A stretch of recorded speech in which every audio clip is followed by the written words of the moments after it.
तो जो उसकी माँ थी वो उसे माँ नहीं मानता था, उस पर गंदी नज़र रखता था। वो नहाने जाती है तो वो उससे फॉलो करता था लिटरली। उसकी माँ को उठाने के बाद ये लोग क्या करते हैं, इनके घर से थोड़ी सी दूरी पर एक जंगल बना हुआ था, ये वहाँ पर लेकर जाते हैं उस लड़की को। और वहाँ ले जाने के बाद इसके दोस्त और पंकज ये लोग बारी बारी से मिलकर उस लड़की के साथ में बहुत ही घिनौनी हरकतें करते हैं। दोस्तों, एक 19 साल का लड़का जिसका नाम पंकज सिंह होता है, जो कि अपने पिता और अपने दादाजी के साथ में रहा करता था। इसके पिता का नाम सुरेंद्र सिंह और इसके दादाजी का नाम मोहर सिंह था।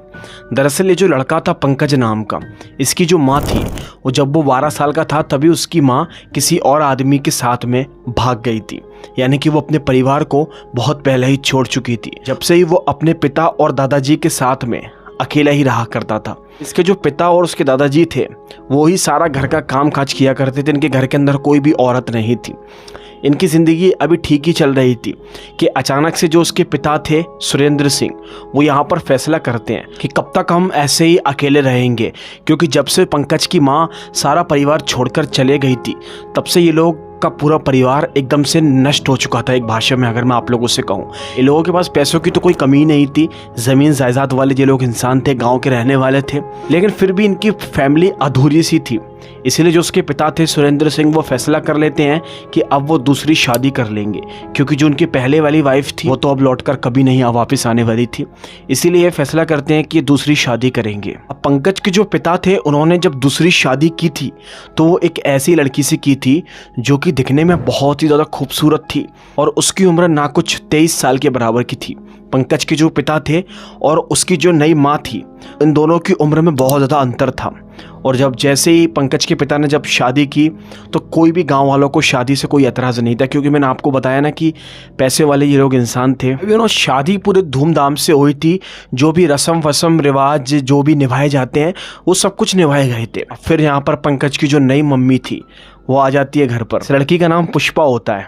ये लड़की जैसे ही जब ब्याह कर घर पर आती है तो ये जो पंकज था ये अपनी माँ को कभी भी माँ कहकर नहीं पुकारता था, ये उसका नाम लेकर ही उससे बोलता था। जैसे कि कुछ भी इसे काम कराना है या उससे पुकारना है तो ये उसका नाम लेकर बोलता था कि पुष्पा ये कर दो या वो कर दो, आप लोग समझ रहे होंगे। कभी इसके मुंह से माँ वर्ड तो उस लड़की के लिए निकला ही नहीं होगा, क्योंकि वो उससे माँ बिल्कुल भी नहीं मानता था। पंकज एक ऐसे किस्म का इंसान था कि मैं आप लोगों को क्या ही बताऊँ, वो ठरकी किस्म का एक इंसान था। एक सीधी भाषा में अगर मैं आप लोगों को बताऊं तो वो जो लड़की थी वो उसको ऐसे ही उसका नाम लेकर बुलाता था, कोई भी काम वगैरह करवाना होता था। अब एक बार क्या होता है, जो उसके दादाजी थे मोहर सिंह, वो एक बार नोटिस कर लेते हैं पंकज को कि जो उसकी नई माँ है वो उसे कभी भी माँ नहीं बोलता है, बल्कि उसका नाम लेकर उससे बुलाता है। उन्हें शायद गलत लगती है ये चीज़, इसीलिए वो और पंकज के पिता ये दोनों मिलकर पंकज को समझाने की कोशिश करते हैं कि बेटा, वो चाहे कितनी भी तुमसे उम्र में बड़ी हो या मुझसे छोटी हो, लेकिन दर्जे में वो तुम्हारी माँ लगती है, वो तुम्हारे बाप की पत्नी है, वो तुम्हारी माँ बनकर यहाँ पर आई है, इसीलिए तुम्हें उसे माँ जैसा ही सम्मान देना है। उसे इस तरीके से समझाते हैं प्यार से, लेकिन जो पंकज था वो कसम खाकर बैठा हुआ था कि वो इस औरत को कभी भी माँ नहीं बोलेगा, और वो उसे माँ मानता भी नहीं था दिल से। वो उसके ऊपर गंदी नज़र रखा हुआ था। जी हाँ, आप लोगों ने बिल्कुल सही सुना। मैंने आपको बताया कि पंकज एक ठरकी किस्म का इंसान था और वो अपनी ही माँ पर, उसको माँ कहना गलत नहीं होगा क्योंकि वो उसके पिता की पत्नी बनकर आई थी। अब चाहे वो पंकज से कितनी भी बड़ी हो ये मैटर नहीं करता दोस्तों। उसकी माँ थी, वो उसे माँ नहीं मानता था, उस पर गंदी नज़र रखता था। जैसे वो कुछ काम कर रही है तो वो उसे चुप कर देखता था, वो नहाने जाती है तो वो उससे फॉलो करता था लिटरली।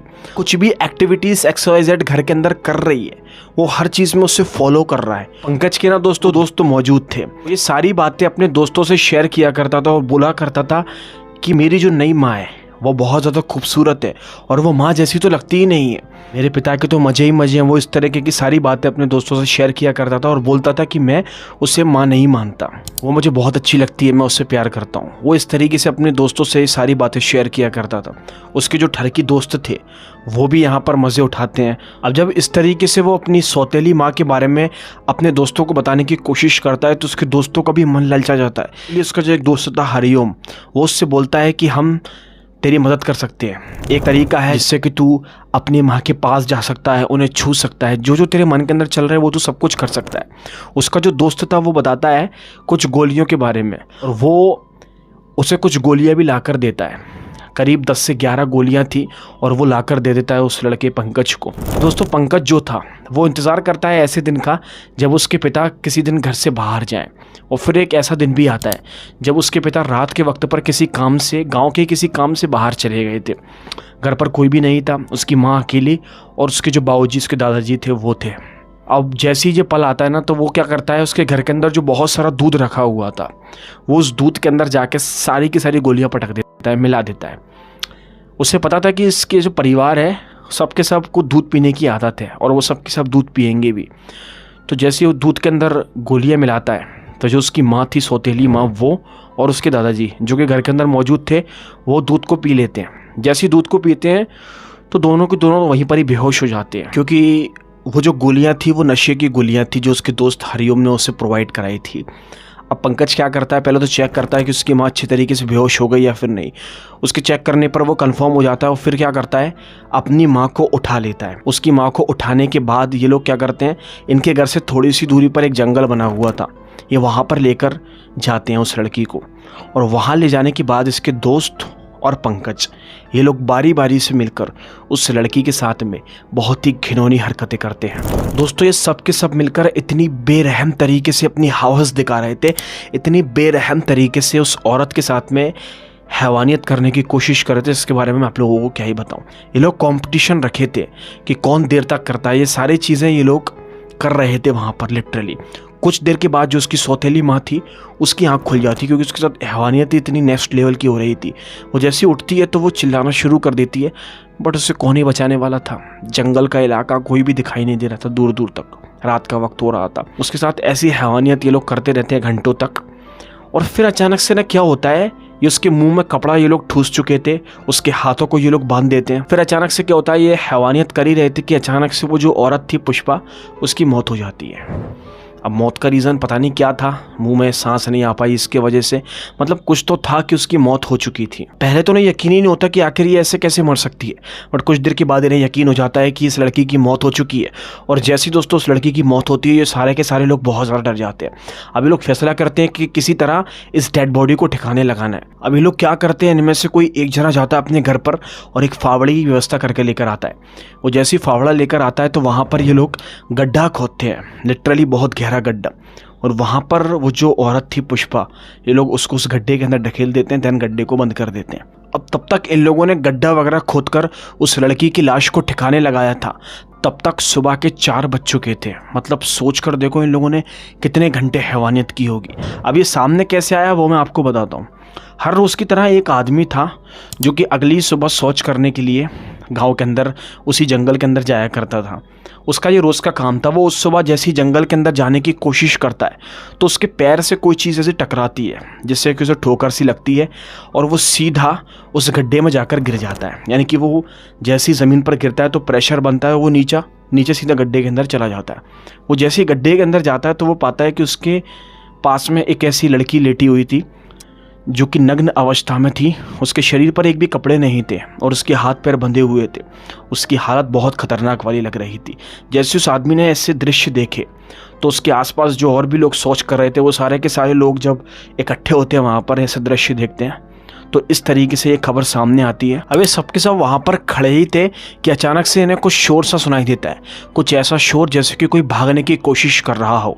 अब जैसे ये लोग थोड़ी देर वहाँ पर देखते हैं कि वो शोर कहाँ से आ रहा है तो ये लोग पाते हैं कि 2 लड़के भागने की कोशिश कर रहे थे और वो 2 लड़के कोई और नहीं बल्कि हरिओम और पंकज ही होते हैं। अब ये दोस्तों जितने भी गाँव वाले थे वो उन दोनों को पकड़ लेते हैं और उन दोनों को पकड़कर ये लोगों को शक उसी चीज़ पर जाता है कि वो जो डेड बॉडी पड़ी हुई थी, कहीं उस डेड बॉडी की ऐसी हालत इन लोगों ने तो ही नहीं कर दी, क्योंकि वहाँ पर पंकज भी था और वो पंकज की सौतेली माँ थी। गांव के अंदर कुछ लोगों को ये बात पता थी कि जो पंकज था ये अपनी माँ को माँ नहीं मानता था, उसके ऊपर गंदी नज़र ये रखा हुआ था, इसलिए गांव वालों का शक पूरा पंकज के ऊपर ही जाता है। और फिर ये खबर पुलिस तक पहुंचती है। पुलिस जब इनसे अपनी तरीके से पूछताछ करती है तो ये साफ साफ पता चल जाता है कि ये सब कुछ पंकज ने और उसके दोस्तों ने किया है। यानी कि पंकज ही इन्वॉल्व्ड है अपनी सौतेली माँ को मरवाने में, देन उसके साथ वो हैवानियत करवाने में। पुलिस उन सारे के सारे दोस्तों को अरेस्ट कर लेती जो पंकज के दोस्त थे और वो लोग आज भी सज़ा काट रहे हैं। लेकिन ज़रा सोच कर देखिए, एक ऐसी लड़की जो कि एक परिवार बनाने के लिए आई थी, उसके साथ में ऐसी हैवानियत होती है। लिटरली लड़कियां ना कहीं पर भी सेफ़ नहीं है, ना शादी के बाद ना शादी से पहले। दोस्तों आप लोग क्या सोचते हैं मुझे कमेंट करके ज़रूर बताना। खैर हम मिलेंगे आपसे एक और दिल दहला देने वाली कहानी में। तब तक के लिए आप लोग अपना बहुत बहुत ध्यान रखें, सुरक्षित रहें। बाय।